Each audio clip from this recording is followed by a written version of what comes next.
Cut money ফেরতের দাবিতে রবিবার কোচবিহারের সিতাই এলাকায় তৃণমূল কংগ্রেসের সাংসদ জগদীশ চন্দ্র বর্মা বসুনিয়া এবং সিতাইয়ের বিধায়ক সঙ্গীতা রায়ের বাড়ির সামনে বিক্ষোভে সামিল হলেন স্থানীয় বাসিন্দাদের একাংশ।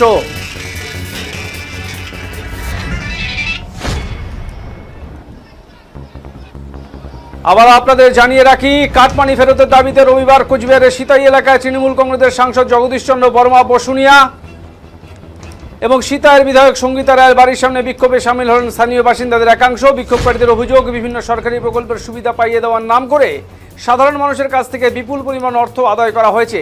সেই টাকা ফেরতের দাবিতেই এদিনের আন্দোলন বলে দাবি তাদের। রবিবার সকালে বিক্ষোভ শুরু হতে এলাকায় ব্যাপক চাঞ্চল্যের সৃষ্টি হয়। বিক্ষোভকারীরা সাংসদ ও বিধায়কের বিরুদ্ধে স্লোগান দেন এবং অভিযোগের নিরপেক্ষ তদন্তের দাবি তোলেন। এদিকে এই ঘটনার পরে সেখানে এতে কোনোভাবেই অপ্রীতিকর পরিস্থিতি তৈরি না হয় সেজন্য মোতায়েন করা হয় বিশাল পরিমাণ পুলিশ বাহিনী। তাদের বক্তব্য, দীর্ঘদিন ধরে সাধারণ মানুষ প্রতারিত হয়েছেন এবং প্রশাসনের উচিত পুরো ঘটনা তদন্ত করে প্রয়োজনীয় ব্যবস্থা গ্রহণ করার। স্থানীয় সূত্রে জানা গিয়েছে, বর্তমানে সাংসদ জগদীশ চন্দ্র বর্মা বসুনিয়া ও বিধায়ক সঙ্গীতা রায় এলাকায় নেই। বিক্ষোভকারীদের দাবি, ভোটের ফল প্রকাশের পর থেকেই তারা সাধারণ মানুষের সঙ্গে যোগাযোগ এড়িয়ে চলছেন। যদিও এই অভিযোগের বিষয়ে সাংসদ বা বিধায়কের কোনো প্রতিক্রিয়া পাওয়া যায়নি।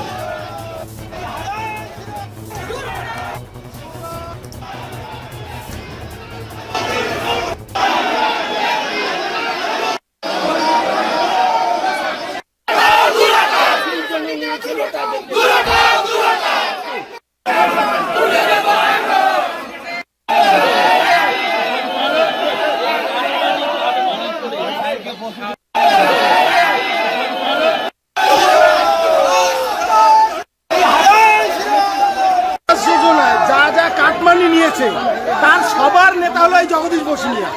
আমাদের একটাই উদ্দেশ্য, উনি গরিব মানুষের টাকা গরিব মানুষকে ফিরিয়ে দিন। এইভাবে লুট করেছে, আমরা চাই না এই লুটের রাজত্ব বন্ধ হোক এবং উনি এসে এই টাকাগুলো যাতে ফিরিয়ে দেয়। আমাদের দাবি একটাই, যেন গরিব মানুষের টাকা গরিব মানুষ ফিরিয়ে পায়। আমাদের যেভাবে কাশ্মীরে ওরা 300, এইভাবে আমি একজন গাড়ি চালক, আমার গাড়ি 1 মাস 2 মাস ধরে বন্ধ করে রেখেছে।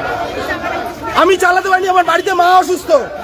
2021-এ আমার বাড়ির পিছনে বম্বিং অব্দি করা হয়েছে। আমি চাই এইগুলোর জবাব উনি দুঃখ। আজকের আমাদের এই বিক্ষোভ দুর্নীতির বিরুদ্ধে, এই দুর্নীতিতে রক্ষা করতে হলে আমাদের এই বিক্ষোভ আজকে ওনার বাড়িতে। উনি আসুক, বাড়ি আসুক, যারা কাটমানি নিয়েছে তাদের কাটমানি ফিরিয়ে দাও, এই দাবি আমরা করছি। আচ্ছা, আজকে কিসের জন্য বিক্ষোভ? এইভাবে এই যে ঝাঁটা নিয়ে এভাবে আস্থা বিক্ষোভ দেখান, যে কি বিষয়?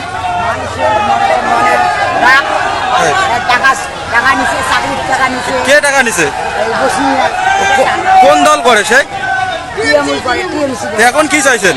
এখন চাচ্ছি সেই টাকা ফেরত দেব। আপনার কত টাকা নিয়েছে? তা আজকে কি ও বাড়িতে কি ছিল? এখন কি চাইছেন? আমার ছেলে দোকান করে, দোকান ভাঙিয়ে দিয়েছে, 2টা দোকান ভাঙছে। কোন দল ভাঙছে?